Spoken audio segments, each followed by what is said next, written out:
Ouch, time for a clot. Imagine this. You're slicing a delicious apple and oops, you accidentally nick your finger. It's a small cut, but it starts to bleed immediately. It happens to the best of us.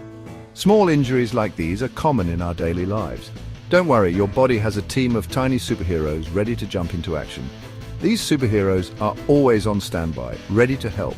They're called platelets, and their mission is to stop the bleeding and start the healing. They rush to the site of the injury and begin their work. This process is called blood clotting, and it's one of your body's most amazing defense mechanisms. It's a complex and fascinating process. When you get a cut, your body goes on high alert. It immediately starts to work on stopping the bleeding. It knows it needs to stop the bleeding quickly to protect you. The faster it acts, the better. Think of it like a tiny plumber rushing to fix a leaky pipe in your body. This plumber works tirelessly to ensure everything is sealed up. This is where blood clotting comes in, a fascinating process that turns your blood from a liquid to a gel, sealing the cut and preventing further blood loss. It's truly a marvel of nature. First on the scene are the platelets, tiny disc-shaped cells that act like your body's own little band-aids. These remarkable cells are always on the lookout for any signs of injury or damage within your body. Picture them as tiny superheroes rushing to the scene of the crime. They move swiftly through your bloodstream, ready to spring into action at a moment's notice.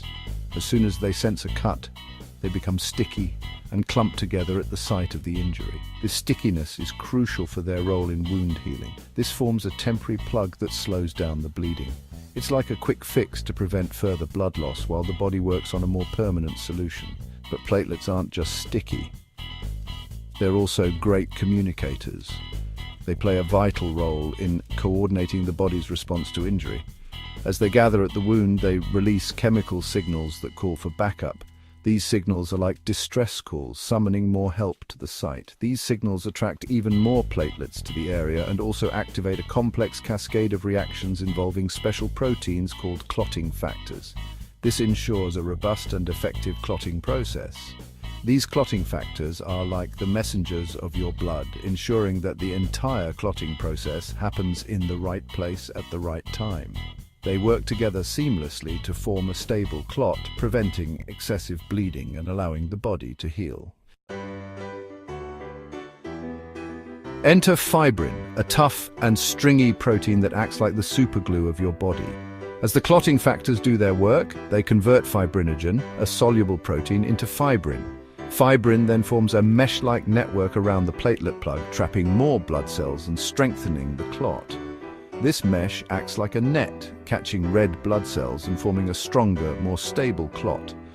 The clot acts as a barrier, preventing further blood loss and giving the injured blood vessel a chance to heal. It's like weaving a tiny bandage right at the site of the cut.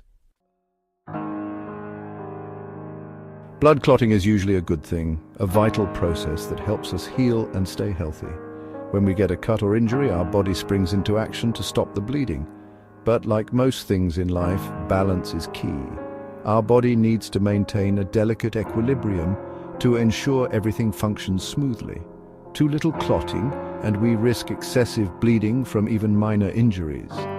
This can be dangerous and lead to significant blood loss. Too much clotting, and we face the danger of blood clots forming inside our blood vessels, potentially blocking blood flow to vital organs. This can be life-threatening. This can lead to serious conditions like heart attacks or strokes, which are major health emergencies.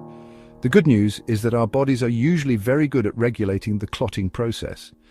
They have built-in mechanisms to keep things in check. So, how can we be good to our blood and our circulatory system?